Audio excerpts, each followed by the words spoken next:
GT Countdown. Here we go! Top 10 consoles. The soul of gaming is, without a doubt, the games. But without hardware, games would be ones and zeros floating out in digital space. Endless debates rage on, from aesthetics to pricing and everything in between, like the controllers, the manufacturers, and most assuredly, the games. GT Countdown is here to play the custodian of history and judge the consoles that have made their mark. From humming TVs to aching thumbs, these are the champions. Number 10. Sega Dreamcast.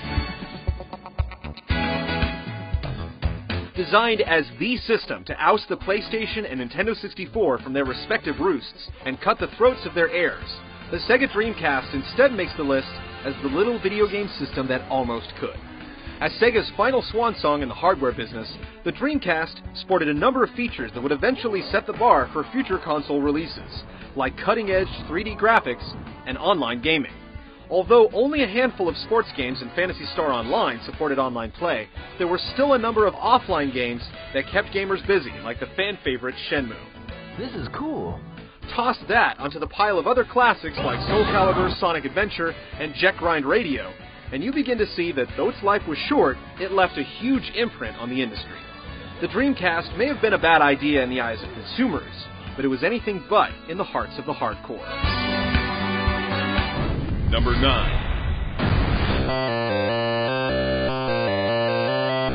Atari 2600. Although the pixels may be as big as tumors, and the sounds as blippy as a blip can bleep, there's no denying the 2600.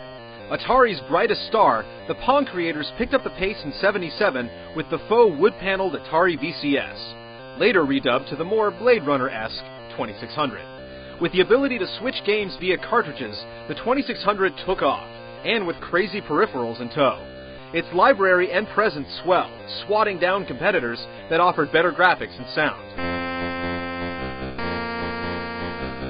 It truly did have games for everyone, even offering a lower echelon for those with adult tastes, as well as standard arcade ports and truly original offerings. Aside from home Pong and skeet machines, the Atari 2600 established what the console market would eventually become, and unceremoniously destroyed it at the same time with a glut of awful games, which is why this pioneer finds itself at number 9. Number 8. Game Boy. Who would have thought that a portable monochromatic brick would have won the handheld race? The answer lies in part with batteries that lasted well into double-digit hours. The battery lives of the colorful Lynx and Game Gear systems brought on childhood bankruptcies and the ire of mothers. Couple that with the steady miniaturization of Nintendo classics and the brilliant pack-and choice of Tetris, and you have one of the most successful platforms of all time.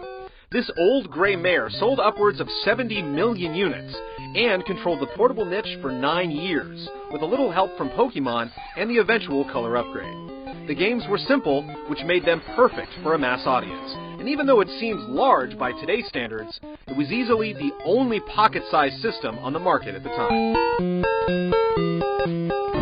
Number 7. Nintendo 64. It may have carried the stigma of being the proverbial kiddie system for some, but there's no denying the star power of the N64. Its use of cartridges limited the amount of memory that its games could utilize in exchange for blazing fast load times, and an economic use of resources, making it the perfect party machine for games like GoldenEye, while classics like Super Mario 64 and The Legend of Zelda Ocarina of Time defined what 3D games would be with bold leaps and bounds in game design. The hardware hosted a bunch of firsts, from the rumble of Star Fox 64 to the analog stick, and for controller ports, the Nintendo 64 firmly established the groundwork for what we'd be playing for years to come. Its software library may be small, but the percentage of AAA games to grace the console is simply second to none.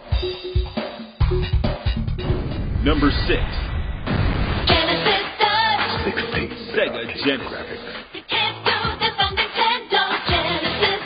A famous in-your-face slogan boldly proclaimed, "Genesis does what Nintendo don't." The bar was aimed at the original NES, but the Genesis had its advantages over the later Super Nintendo as well. Sonic was faster than Mario. The violent fatalities in Mortal Kombat weren't censored like the SNES version.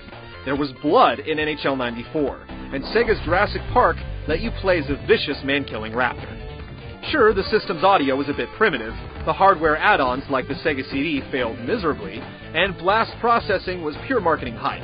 But what's that when stacked next to great games, a solid controller, and the debut and subsequent glory days of Sonic?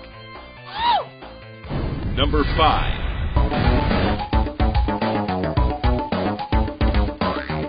Game Boy Advance. The handheld dynasty was bequeathed to a worthy offspring. The Game Boy Advance capitalized on the SNES just as the Game Boy had done with the NES, now with thousands of colors and an amazing battery life. Its initial design drew boos from the masses due to its dark screen, but Nintendo was responsive to the complaints and released the elegant SP with a clamshell design and a backlit screen. Then came the tiny durable Micro that can fit in your back pocket. The software lineup for the GBA is absolutely huge and still growing. And for every rehash of a Super Nintendo game, there are new installments of classic franchises like Castlevania to keep tossing wood on the bonfire.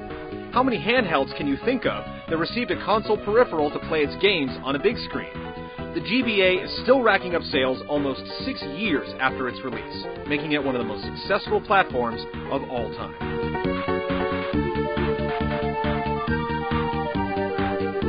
Number 4.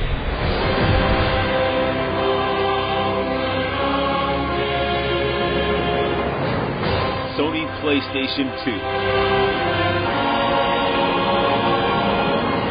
Shouldered with the responsibility of matching the PlayStation's success, the PlayStation 2 met those expectations effortlessly, with an impressive library of games that spanned every genre. No matter what you were into, there was a game on the PlayStation 2 that let you live out your fantasies in the virtual world. The PlayStation 2 also birthed some of the industry's biggest franchises, like Devil May Cry, God of War, and Ratchet & Clank, as well as continuing sagas gamers had grown up with, like Final Fantasy and Metal Gear Solid. Without the PlayStation 2, beating innocent bystanders with baseball bats would still be considered taboo.